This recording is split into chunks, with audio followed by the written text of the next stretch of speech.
दोस्तों, कैसे हैं आप सब। उम्मीद करता हूँ सब बढ़िया ही होगा। स्वागत है आपके अपने channel Indira TV the story box में। आज हम जिस व्यक्ति के बारे में बताने जा रहे हैं वे देश के महान स्वतंत्रता सेनानी, प्रकाशक, शिक्षा शास्त्री, समाज सुधारक और लेखक थे। जी हाँ, ईश्वर चंद्र विद्यासागर। उन्होंने अपनी सादगी, सहनशीलता, देशभक्ति के लिए जाना जाता था।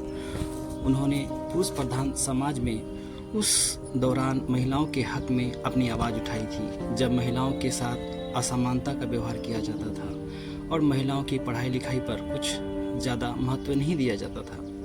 विधवा महिलाओं के साथ काफ़ी बुरा बर्ताव किया जाता था, इसलिए उन्हें विधवा महिलाओं के मसीहा के रूप में भी जाना जाता है। उन्होंने समाज में फैले तमाम तरह की कुरीतियाँ जैसे बहुपत्नी प्रथा, सती प्रथा और बाल विवाह के खिलाफ भी अपनी आवाज़ उठाई थी। इनका मानना था कि अंग्रेजी और संस्कृति भाषाओं का ज्ञान समन्वय करने ही भारतीय पश्चिमी परंपराओं को श्रेष्ठ हासिल किया जा सकता है। तो आइए हम महान समाज सुधारक एवं विधवा पुण्य विवाह के प्रबल समर्थक ईश्वर चंद्र जी के बारे में कुछ महत्वपूर्ण बातें। ईश्वर चंद्र विद्यासागर का जन्म, परिवार, शिक्षा एवं शरणार्थी जीवन। ईश्वर चंद्र विद्यासागर जी 26 सितंबर 1820 ईस्वी में पश्चिम बंगाल के पश्चिमी मेदिनीपुर जिले में एक बेहद गरीब परिवार में ईश्वर चंद्र बंदोपाध्याय के रूप में जन्मे थे। इनके पिता का नाम ठाकुरदास बंदोपाध्याय और माता का नाम भगवती देवी था। ईश्वर चंद्र विद्यासागर जी शुरू से ही बेहद तेज बुद्धिमान के बालक थे, जिन्होंने अपनी शुरुआती पढ़ाई गांव के स्कूल में ही रहकर प्राप्त की। 6 साल की छोटी सी उम्र में ही वे अपने माता पिता के साथ कोलकाता में आकर बस गए थे। वही ईश्वर चंद्र जी की प्रतिभा और पढ़ाई की तरफ रुझान देखते हुए उन्हें कई शैक्षिक संस्थानों द्वारा स्कॉलरशिप की उपलब्धि भी करवाई गई थी। आप देख रहे हैं Indira TV the story box. साल 1839 में उन्होंने अपनी लॉ की पढ़ाई पूरी की, जिसके बाद वह अपनी बुद्धिमत्ता और विवेकशीलता के बल पर आगे बढ़ते रहे और बाद में एक महान दार्शनिक, विचारक, सुधारक, स्वतंत्रता सेनानी के रूप में अपनी पहचान बनाई। आप देख रहे हैं दोस्तों इंदिरा टीवी। उन्होंने बंगाल के पूर्ण जागरण स्तंभों में से एक माना जाता है। इनके साथ ही आपको यह भी बता दें कि ईश्वर चंद्र जी की अद्भुत प्रतिभा चलती ही उन्हें विद्यासागर की उपाधि से नवाजा गया। ईश्वर चंद्र विद्यासागर जी एक बेहद निर्धन परिवार में जन्मे थे, इसलिए अपने परिवार का गुजारा बसर करने के लिए शुरुआत में उन्हें अपनी पढ़ाई को खत्म कर शिक्षा के तौर पर अपने करियर की शुरुआत की थी। आप देख रहे हैं इंदिरा टीवी। उन्होंने साल 1841 में फोर्ट विलियम कॉलेज में संस्कृति के टीचर के रूप में पढ़ाया गया था। फिर इसके बाद संस्कृति कॉलेज में उन्हें सहायक सचिव के रूप में काम किया था। वहीं इस दौरान उन्होंने एजुकेशन सिस्टम को सुधारने के प्रयास शुरू किए थे। प्रशासन को प्रस्ताव भेजा था। हालांकि उन्हें अपने इस कदम के लिए कॉलेज छोड़ने के लिए मजबूर होना पड़ा। हालांकि कुछ समय बाद उन्हें साहित्य के प्रोफेसर के तौर पर फिर से संस्कृति कॉलेज में अपनी सेवाएं देनी पड़ी थी। आप देख रहे हैं इंदिरा टीवी। यही नहीं, इसके बाद उन्हें इस कॉलेज में प्रिंसिपल के तौर पे नियुक्त किया गया था, लेकिन बाद में इन्हीं कारणों के चलते उन्होंने रिजाइन कर दिया और एक बार फिर वे फोर्ट विलियम कॉलेज के प्रधान दीपिका के तौर पर काम करने लगे थे। आप देख रहे हैं इंदिरा टीवी में शिखर। ईश्वर चंद्र विद्यासागर जी की शादी और उनके जीवन के बारे में हम बता रहे हैं। 14 साल की उम्र में उनका विवाह दीना मणि देवी नाम की महिला से हुआ। शादी के बाद दोनों नारायण चंद्र नाम का बेटा भी हुआ। ईश्वर चंद्र जी अपने परिवार वालों की संकुचित मानसिकता की वजह से काफ़ी दुखी रहते थे। उसके बाद अपने घर वालों को छोड़कर जमात जिले के नंदनकान गांव में रहने लगे थे और जीवन के आखिरी समय तक वहीं रहे। आप देख रहे हैं इंदिरा टीवी। ईश्वर चंद्र विद्यासागर पुरुष प्रधान समाज में महिलाओं की आवाज थे।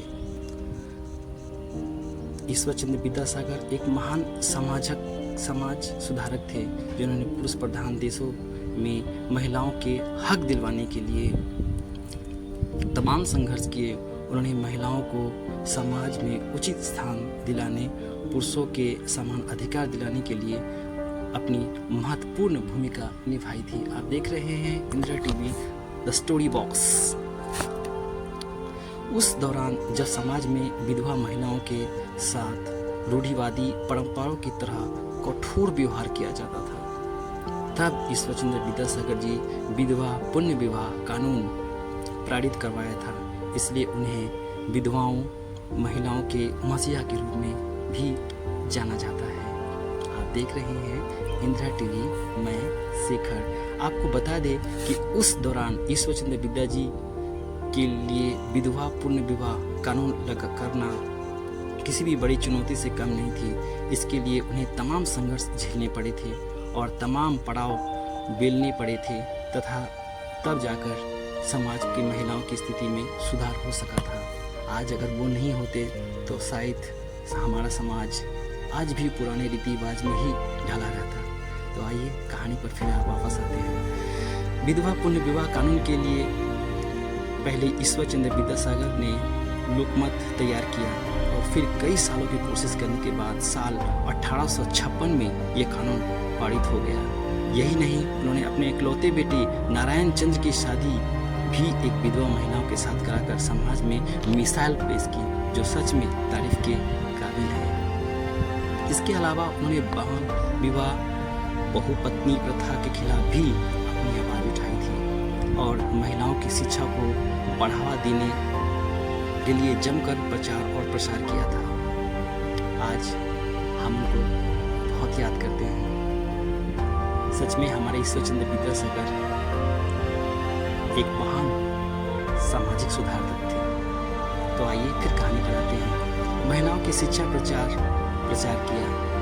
महान समाज सुधारक ईश्वर चंद्र विद्यासागर ने न समाज के विधवाओं की स्थिति सुधारने का काम किया, बल्कि महिलाओं की शिक्षा को काफ़ी बढ़ावा दिया। उन्होंने महिलाओं की शिक्षा के लिए स्कूल एक श्रृंखला के साथ कोलकाता में मेट्रोपॉलिटन कॉलेज की स्थापना की। यही नहीं, उन्होंने लड़कियों के लिए खोले गए स्कूलों का खर्च बीड़ा भी अपने कंधे पर उठाया और अपनी किताबें लिखकर जो भी पैसे कमाते थे उनकी कमाई लड़कियों की पढ़ाई के लिए लगा देते थे।